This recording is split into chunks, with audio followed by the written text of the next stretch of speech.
રાજકોટ ખાતે રાજ્યપાલ આચાર્ય દેવવ્રતજીના વરદ હસ્તે કાગદડી ખાતે સ્વામિનારાયણ કન્યા ગુરુકુળનું શિલારોપણ કરવામાં આવ્યું હતું. આ તકે રાજ્યપાલને આ કન્યા ગુરુકુળના ટ્રસ્ટી તરીકે ઘોષિત કરવામાં આવ્યા હતા.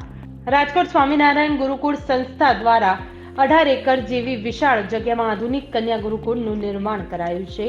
આ અવસરે કન્યા ગુરુકુળ માટે વિશાળ જમીનનું દાન આપનારા ભૂમિદાતા વસંતભાઈ લિંબાસિયાનું સન્માન કરાયું હતું.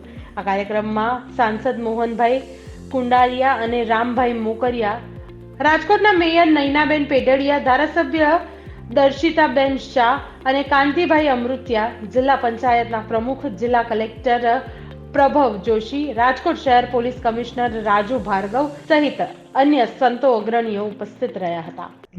શ્રી સ્વામિનારાયણ ગુરુકુળ ટેબર રોડ રાજકોટ સંસ્થાન પ્રેરિત કન્યા ગુરુકુળ માટેનું જ્યારે આયોજન કરવામાં આવ્યું છે ત્યારે અહીંયા કાગદડી ખાતે આજે 13 તારીખે એનો સમારોહ રાખવામાં આવ્યો છે, જેનું નામ રાખ્યું છે શિલા સ્થાપન સમારોહ. આની અંદર આ ગુરુકુળમાં લિંબાસિયા છે પરિવાર, વૃંદાવન ડેરી રાજકોટ વાળા વસંતભાઈ એમને 40,000 વાર જમીન છે, લગભગ 20 કરોડની જમીન એ ડોનેશનમાં આપેલી છે.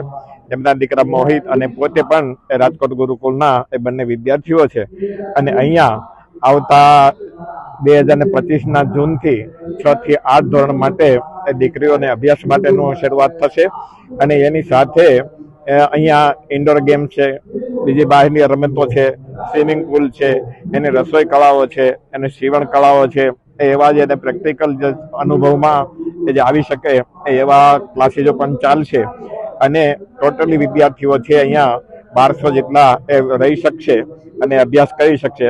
અપડાઉનની કોઈ વ્યવસ્થા રાખવામાં આવશે નહીં, કારણ કે નિવાસી શાળા હોવાથી. અને બીજા નંબરે અહીંયા જે છે એનું સંચાલન કેવળ મહિલાઓ જ કરશે. એમાં પછી ભણાવનારા ટીચિંગ સ્ટાફ હોય, પટાવાળાનો સ્ટાફ હોય, રસોઈ સ્ટાફ હોય, સફાઈનો સ્ટાફ હોય, આ બધા છે મહિલાઓ દ્વારા થશે.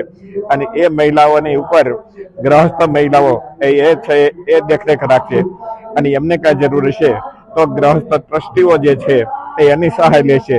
અને એ ટ્રસ્ટીઓને પણ જ્યારે જરૂર પડશે કંઈક પ્રશ્નની કે કંઈ જવાબની કે કંઈ વિચારની તો એ સંતોનો એ માર્ગદર્શન મેળવશે. એ રીતે એ આ કન્યા શ્રી સ્વામિનારાયણ ગુરુકુળ પ્રેરિત રાજકોટનું આ રીતે એનું સંચાલન થઈ રહ્યું છે. અહીંયા 1200 દીકરીઓ રહી શકે એને માટેની વ્યવસ્થા છે અને આ 40,000 વાર જમીનની અંદર 3,21,000 ફૂટનું બાંધકામ છે એ ચાલુ રહ્યું છે. થશે અભ્યાસક્રમ છે એ ગુજરાત ગવર્મેન્ટનો જે અભ્યાસક્રમ રહેશે એ જ રહેશે, ગુજરાતી મીડિયમ ને ઇંગ્લિશ મીડિયમ. અને એના ચાર્જીસ શું છે એ ચાર્જીસ હજી કોઈ ડિસાઇડ કરવામાં આવ્યા નથી, પણ નો નફો નહીં નુકસાન એ રીતે એ નોર્મલી ગરીબ વર્ગની પણ દીકરીઓ ભણી શકે એવી રીતનો એ ચાર્જિંગ હશે. અને એમાં એડમિશન માટે કોઈ ધર્મની કે કોઈ જ્ઞાતિનો ભેદભાવ નહીં હોય, પણ એની એક્ઝામ લેવામાં આવશે. એક્ઝામમાં મેરિટને આધારે એને પ્રવેશ મેળવી શકશે.